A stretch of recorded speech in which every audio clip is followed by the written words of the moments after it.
ছুটির দিন মানেই তো একটু নিজের মতো করে বাঁচার সময়।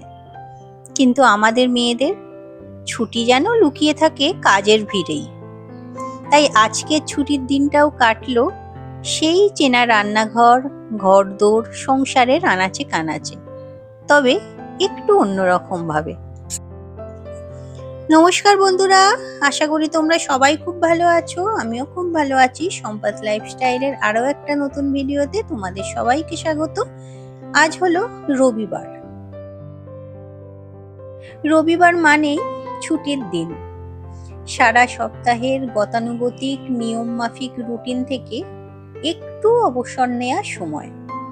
তবে আমরা তো আবার হাউসওয়াইফ, গৃহবধূ। আমাদের গৃহই গোটা পৃথিবী। আমাদের কাজও এই গৃহে, ছুটিও এই গৃহেই, এই সংসারের। তাই সারা সপ্তাহের যে কোনো দিনই হোক না কেন, আমাদের চলাফেরা সমস্ত কিছু এই সংসারের মধ্যেই সীমাবদ্ধ। তবে একটু পরিবর্তন, একটু কাজের হেরফের, একটু তার মাঝে সময় বের করে নিজের পছন্দের, নিজের ভালো লাগার কাজগুলো করলে একঘেয়েমি থেকে মুক্তি পাওয়া যায়। সারা দিন তো সংসারের কাজ চলতেই থাকে, তবে তার মাঝেই কিছু কম বেশি করে কখনো নিজের মনের কথা শুনে, কখনো নিজের ভালো লাগাকে, ভালোবাসাকে গুরুত্ব দিয়ে ছুটির আনন্দ আমি নিয়ে নিই। আসলে আমার কাছে ছুটি মানে এখন আর ওই চুপ করে বসে গল্প করা, গান শোনা বা বই পড়া নয়। সেসব এখন অতীত। আমার কাছে ছুটি এখন ভালোবাসা, যত্ন, আদর দিয়ে গড়ে তোলা এই যে আমার ছোট্ট সংসারটা, এরই আনাচে কানাচে, এরই অলিতে গলিতে। আজ যেহেতু রবিবার, তাই স্পেশাল কিছু মেনু আজকে থাকতেই হবে। মেয়ে বেশ কয়েকদিন ধরে আবদার করছে ওকে একটু পাস্তা বানিয়ে দিতে হবে। সারাদিন এতটাই কাজের চাপ থাকে, আলাদা করে কোনো রকম খাবার সেইভাবে আর বানানো হয় না। তবে ওকে বলেছিলাম রবিবার সকালে বানিয়ে দেব। যেহেতু রবিবার সকালে টিফিনটা একটু স্পেশাল কিছু বানিয়েই থাকি, তাই ভাবলাম পাস্তাটাই না হয় হোক। গাজর দিয়ে এইরকম পাস্তা খেতে আমার মেয়ে খুব ভালোবাসে। অন্যরকম ভাবেও করে দেখেছি, ওর খুব একটা পছন্দ হয়নি। তাই পাস্তা বানালে সাধারণত আমি এইভাবেই বানাই। ওই যে গাজরটা আগে একটু কুড়ে নিই, তারপরে পেঁয়াজ ভেজে, গাজরটা একটু ভেজে নিয়ে পাস্তা দিয়ে তার মধ্যে গোলমরিচের গুঁড়ো, টমেটো সস, একটু সোয়া সস মিশিয়ে ভালো করে একটু লো ফ্লেমে ভেজে নিলেই হয়ে যায়। খেতে বেশ ভালোই লাগে। আর যেহেতু রবিবার, একটু দেরিতেই ঘুম থেকে উঠেছিলাম। উঠে তারপরে ভাবলাম যে ফুল গাছগুলো তো অনেকদিনই এনেছি, আর টবগুলোও বাবান বেশ সুন্দর করে রং করে দিয়েছে। তো তাই ওই যে লক্ষ্মী কমল গাছটা ছিল, ওটাকে একটু রিপোর্ট করলাম। দেখতে বেশ ভালো লাগছে। তবে তারপরেই বাবা এসে বলল যে আজকে কিন্তু 11:30-12টার মধ্যে রান্না কমপ্লিট করতে হবে। শুনেই তো মাথায় হাত। এক তো রান্নার কোনো রকম প্রিপারেশন করা নেই, তার উপরে আজকে যেহেতু রবিবার, একটু বেলায় উঠে রান্নাটা একটু দেরিতেই শুরু করি। 11:30টার মধ্যে কি করে রান্না কমপ্লিট করব? আসলে আজকে ভাই যাবে বেড়াতে, গ্যাংটকের ওই সাইডেই যাচ্ছে। তো ও তাড়াতাড়ি খেয়ে বেরিয়ে যাবে, যেহেতু ওর ট্রেন আছে। তাই তাড়াহুড়ো করেই ঢুকে পড়লাম রান্নাঘরে। কারণ রবিবার দিন এক তরকারি ভাত করতে খুব একটা ভালো লাগে না। তোমরা নিশ্চয়ই আগের ভিডিওতেও দেখেছো, রবিবার দিনটা আমি একটু বেশি রকম পদ দিয়েই রান্না করি। সবাই একটু শান্তি করে খাওয়ার সময়টাও পায়, ভালোও লাগে। তো তাই তাড়াহুড়ো করেই সমস্ত রান্না শুরু করেছি। আজকে হবে চিকেন, তবে তার সঙ্গে আরো বেশ কয়েকটা রান্না হবে, সেগুলো সবই তোমাদের সঙ্গে অবশ্যই শেয়ার করব।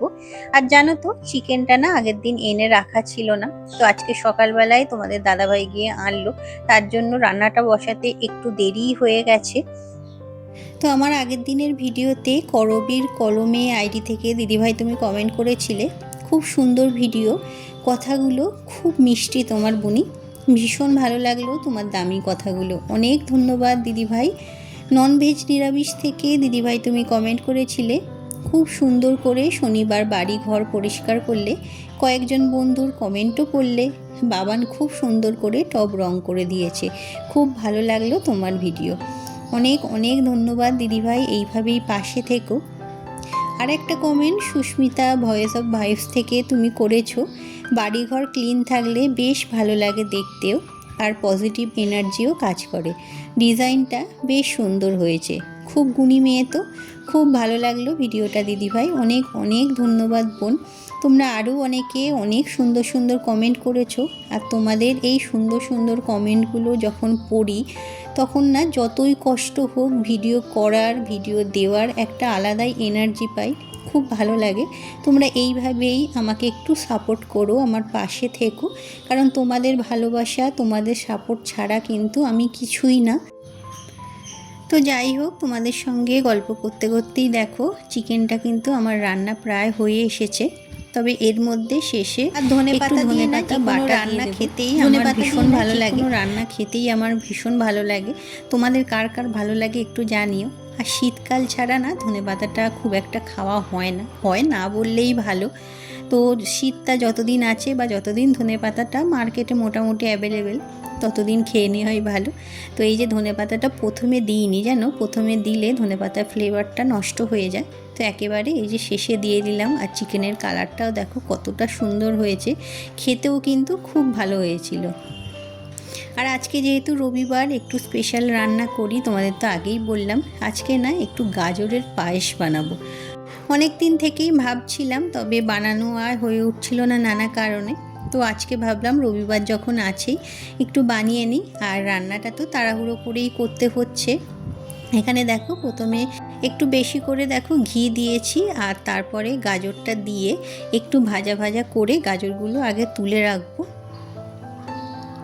আর গাজরের পায়েসটা না আমি আজকে একদম একটু আলাদাভাবে বানাবো। তোমরা কে কে এইভাবে খেয়েছো একটু জানিও, আর যদি না খেয়ে থাকো অবশ্যই বাড়িতে একবার করে দেখো, খুব ভালো হয় খেতে। তো গাজরগুলো এই যে দেখো আমি ভেজে তুলে রাখলাম। এবার এর মধ্যে দিয়ে দিলাম ওই 500 ml মতো দুধটা আমার আগেই গরম করা ছিল, তাই ডাইরেক্ট আমি এই পাত্রটাতে দিয়ে দিলাম। না হলে অবশ্যই দুধটা ফুটিয়ে নিয়ে তবে এর মধ্যে দেবেন, তাহলে কেটে যেতে পারে। তো তারপর এর মধ্যে দিয়ে দিয়েছি পরিমাণ মতো চিনি। মিষ্টিটা তোমাদের স্বাদ বুঝেই দিও, তবে আমাদের বাড়িতে মিষ্টি জাতীয় খাবারগুলো সবাই একটু বেশি ভালোবাসে, তাই মিষ্টিটা একটু বেশি করেই দিয়েছি। তো চিনিটা ভালোভাবে দুধের সঙ্গে মিশে যাওয়ার পর এই যে ভেজে রাখা গাজরগুলো দেখো দিয়ে ভালো করে ফুটিয়ে যাওয়ার পর এর মধ্যে দিয়ে দিয়েছি আমুল দুধের গুঁড়ো। তো আমুল দুধটা এর মধ্যে ওই 3-4 চামচ মতো দিয়েছিলাম, দিয়ে ভালো করে মিশিয়ে নিলাম। তোমাদের কাছে যদি কনডেন্স মিল্ক থাকে সেটাও দিতে পারো, সেটা দিলে কিন্তু টেস্ট আরও বেশি ভালো হয়।